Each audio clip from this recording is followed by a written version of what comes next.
Hey, how you doing? So today I'm going to talk about a research paper that I recently read, and it's about preventing Alzheimer's disease. And the paper is, got another monitor over here, but it's Buying Time, a Rationale for Examining the Use of Circadian Rhythm and Sleep Interventions to Delay Progression of Mild Cognitive Impairment to Alzheimer's Disease. So Alzheimer's disease, it doesn't happen just overnight. It's many, many years in the making, and we have a lot of warning signs that we have some kind of mild cognitive impairment before it becomes full-blown Alzheimer's disease. So if you want to avoid Alzheimer's disease, it's very important that you start early, because once you get to a certain point, you lose executive function and you can't rely on yourself to do anything. You have to rely on a caregiver to help you out. So we're going to dig into some of the key points on this research paper. If you're new to this channel, thanks for checking this out. My name is Nathan Walz, and I help people look younger and feel younger. I do that by teaching them lifestyle habits and different biohacks and how to really move the needle when it comes to your health, which all has to do with the health of the mitochondria. This research paper really goes into circadian rhythm. So if you do not have an intact circadian rhythm, you're not going to have healthy mitochondria. If you're not getting quality sleep, which this paper also digs into, you are not going to have healthy mitochondria. So these two interventions, I love that this paper is addressing it and is looking at it, because they're huge. Because if you get these things wrong, you're going to have poor mitochondrial health. When you have poor mitochondrial health, that is the number one driver for disease. When you maintain the health of your mitochondria, that's how you live a long, healthy life. That's how you increase health span. So I've got some notes here I'll be looking down, but back to this research paper. And again, it's all about reviewing interventions to delay the onset of neurodegeneration. And a big subset of neurodegeneration is Alzheimer's disease. It makes up 75% of neurodegeneration. There's also Parkinson's disease, there's Huntington's, there is ALS, there's probably other ones too. But bottom line is you do not want to get dementia ever. And this paper is actually from 2010, so at this point it's 11 years old. And at this point, at the time of this research paper, the worldwide impact of dementia was $604 billion, which is a lot of money. And this paper estimated that by 2030, that cost was going to top $1 trillion, and I think we're already there. So I did some research. As of 2015, this is the most recent data I could find, it was up to 818 billion. So that's a 35% increase if you do over 5 years. So if we fast forward 5 years from 2015 to 2020, and we increase that 818 billion by 35%, that puts us over $1 trillion. So that's a lot of money, and at this current rate, that's going to be in the several trillions of dollars pretty quick. But the most common root cause for late life degenerative diseases, like including Alzheimer's disease, is chronic neuroinflammation. So we obviously want to be doing different interventions so we can avoid this neuroinflammation. And this research paper shows that there's a bidirectional relationship between sleep, and not just sleep, but the quality of your sleep, and Alzheimer's disease. So the worse your sleep, the higher your risk for Alzheimer's disease. The better your sleep, the lower your risk for Alzheimer's disease. So sleep is a huge deal. And one of the things that this paper gets into is, as you age, sleep becomes more and more challenging. So you kind of have, it's almost like a double-edged sword, because you're getting older, the quality of your sleep is getting poorer and poorer. That is driving Alzheimer's disease and other dementias too. And the reason is because sleep plays a very important role in beta amyloid plaque clearance. So a major cause, when you have this neuroinflammation, you get these growth of these beta amyloid plaques. And when you get too many, that over time, that sets you up for Alzheimer's disease.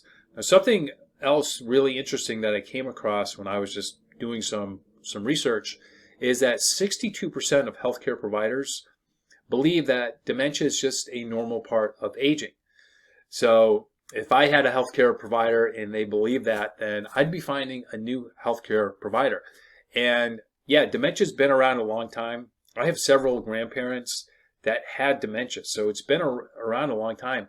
It's not a new thing, and that's one of the reasons that this is very personal for me, because I've seen people, it's nothing beats grandparents. When I was a kid, my favorite thing in the world was my grandparents, and when my grandfather later in life got dementia, he knew where he was heading, and he just didn't even want to see us towards the end of my life. And it was just really hard for me to see my grandfather go through that. And in fact, I wanted him to come to my wedding. In a past life, I was married, really wanted my grandfather to come, but he was just having such a rapid decline in his health.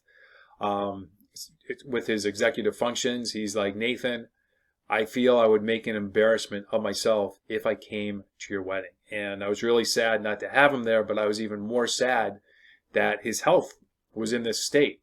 And he went pretty quick. He only had, like, I don't know, 8, maybe 12 months, where actually I think it was closer to 6 months, where he was dealing with like pretty bad dementia. I have another grandmother on another part of the family.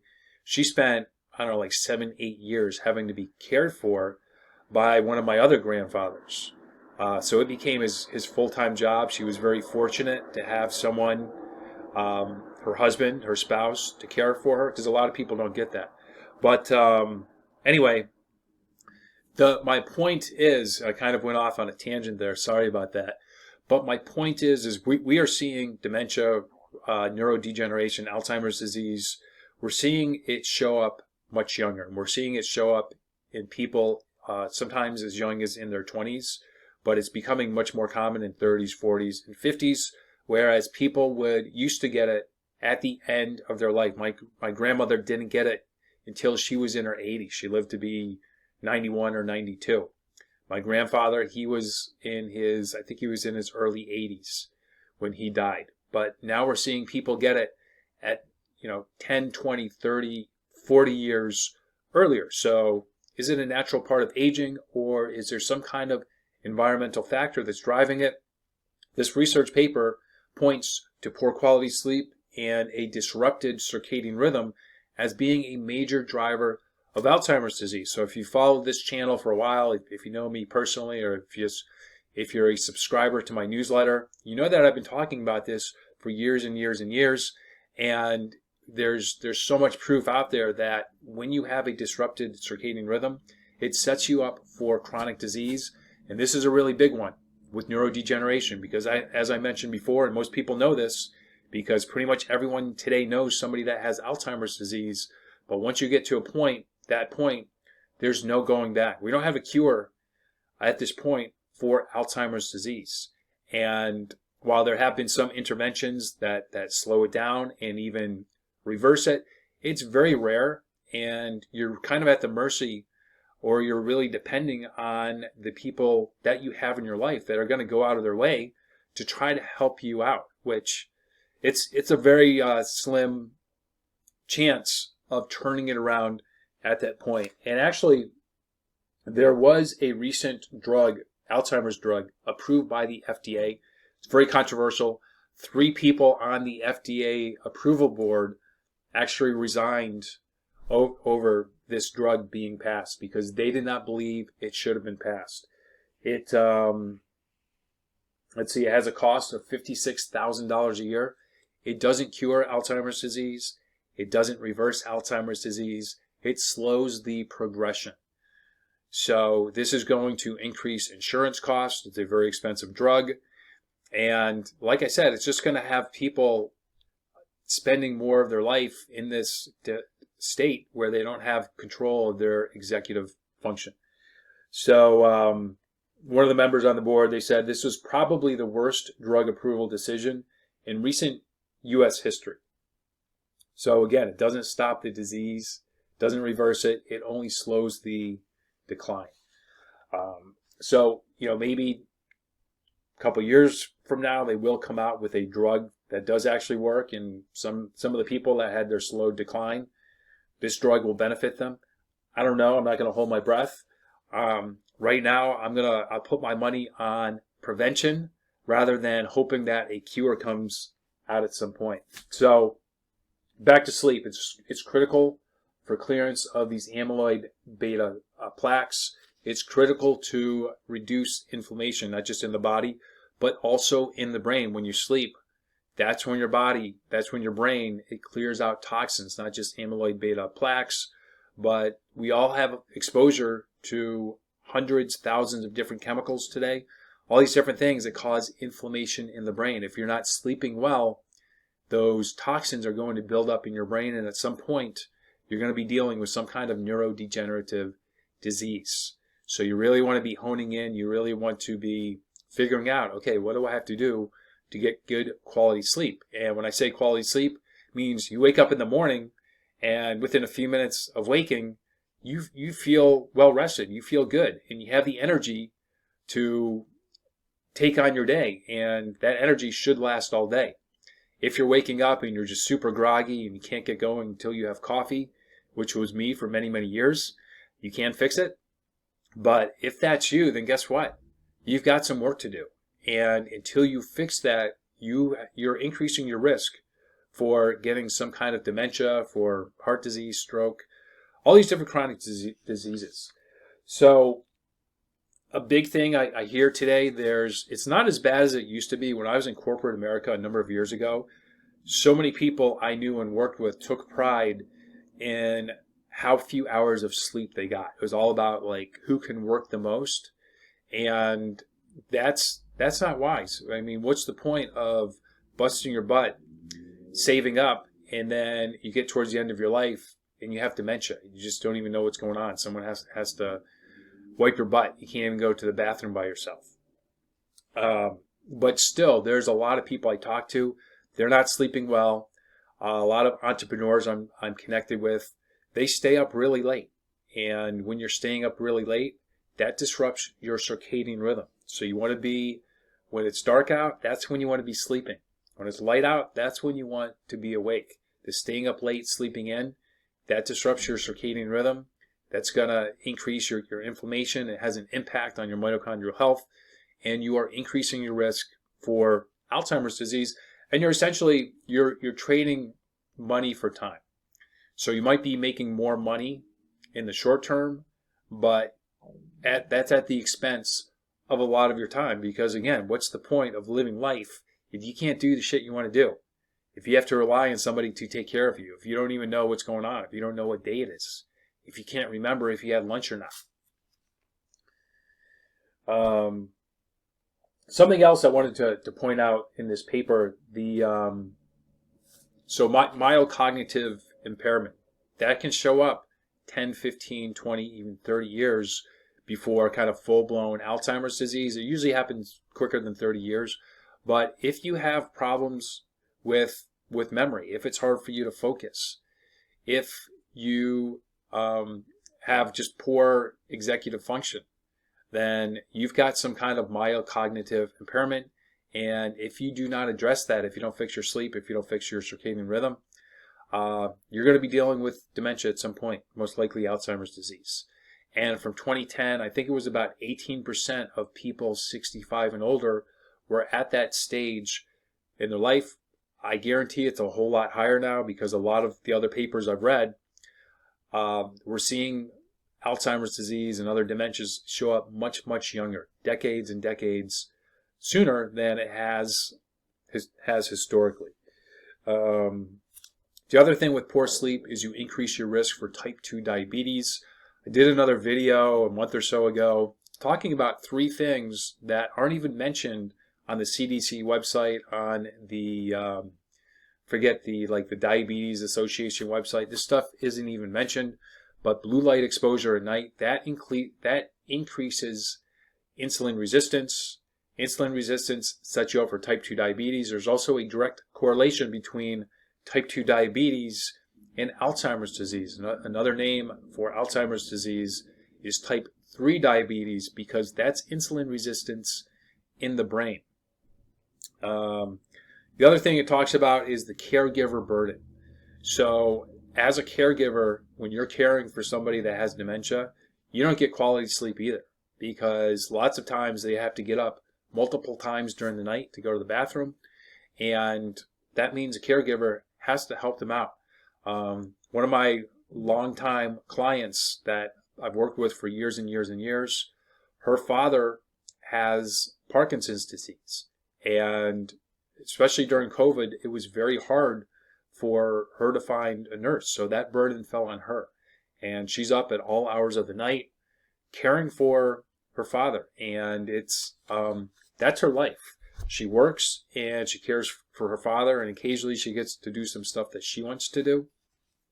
But if we don't break this cycle, if we don't focus on our sleep now, we're eventually going to be those people. We're going to be relying on a caregiver. It could be our children.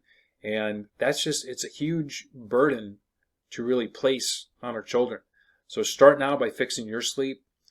Start by teaching your children how to sleep well. I can't tell you how many people I know that I'm friends with that have kids. Their kids have cell phones. They let their kids sleep with their cell phones. Their kids aren't sleeping well because of that blue light. It's disrupting their circadian rhythm.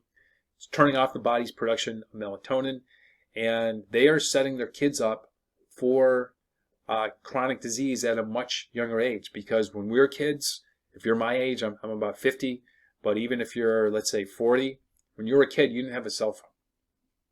So we didn't have these things at these younger ages. So the takeaway, if I haven't hammered this home enough yet, is you got to have quality sleep, and you've got to fix your circadian rhythm. This research paper talks about using light therapy for circadian rhythm. The light therapy you want to be using is the sun. So you want to be waking up, watching the sunrise. That sets your circadian rhythm. You want to be getting sun breaks throughout the day, getting that natural sunlight in your eyes to set your circadian rhythm. Ideally at night you want to watch the sunset, but you want to make sure you don't have any exposure to blue lights at night. So that means you want to be wearing blue blocker glasses. I'll put a link below to the kind I recommend. I'll put a cheaper pair below as well, but I'll have a pair that I recommend. It's the best money can buy, and with a discount code. But you want to be protecting your eyes. That's number one. You also want to be protecting your skin at night. And when it's dark out, you want to be sleeping for a majority of that time. So I hope this helps. I really, like I said, this is a very personal issue to me. Part of my mission is helping people to avoid these chronic diseases and to increase health span. There's no health span if you have to be cared for. So this is it's a growing thing. One of my mentors, Dr. Jack Cruz, he feels in the next 5-10 years that neurodegeneration will be the number one cause of death. I don't want you to deal with that. I want you to avoid that. So fix your sleep. Make sure you know how to set your circadian rhythm, and live your best life. If you're sleeping better, you have better energy. And life is just so much better when you have good energy, when you feel good, when you can think well, you have good focus. And you're going to look a whole lot better too when you're getting quality sleep. So thanks for checking this out. Like I said, if you have any questions, you can ask below, and give this a share, give it a like if you found value in it. And I'll be back again real soon with a new video.